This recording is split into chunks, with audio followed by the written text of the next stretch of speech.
নমস্কাৰ সকলোকে মোৰ অন্য এটি মিনি ব্লগলৈ আপোনালোকক স্বাগতম জনাইছোঁ। আজিৰ ভিডিঅ'টো একদম ৰাতিপুৱাতে ষ্টাৰ্ট কৰিছোঁ। আজি হৈছে দেওবাৰ আৰু তাতে আমাৰ ঘৰত কিবা এটা আয়োজনো কৰা হৈছে, সেইকাৰণে কামৰ ব্যস্ততাবোৰ এইকেইদিন অলপ বেছি। এইফালে আকৌ দাদা খুৰা সকলোৱে লগ লাগি আমাৰ ৰাস্তাটো চাফা কৰি আছে, মানে খালৰ যোনখিনি জাবৰ সেইখিনি ধুনীয়াকৈ চাফা চিকুণ কৰি দিছে।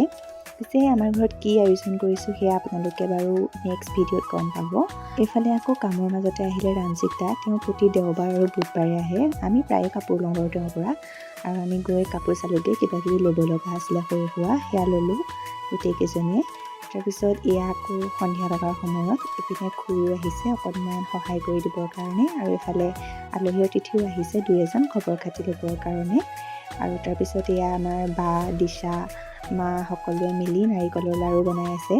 মই অৱশ্যে নাৰিকলৰ লাড়ু বনোৱাত নালাগিলোঁ বাৰু, যিহেতু আলহী আহি আছিলে। মই তেওঁলোকক চাহ তাহ দিয়াতে ভিতৰত লাগি আছিলোঁ, কিন্তু ভণ্টিয়ে অকণমান ভিডিঅ' কৰি থৈছিলে, সেয়া আপোনালোকক অকণমান দেখাই দিছোঁ।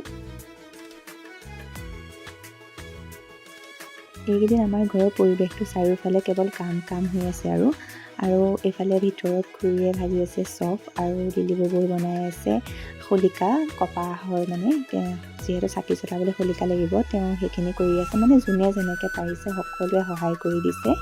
আৰু এয়া একেবাৰে ৰাতি সকলোৱে লগ লাগি এনেদৰে বইল ভাত খালোঁ, যিহেতু আমি বইল ভাত খাই আছোঁ, আৰু বইল ভাত সদায় লগে ভাগে খাই ভাল লাগে।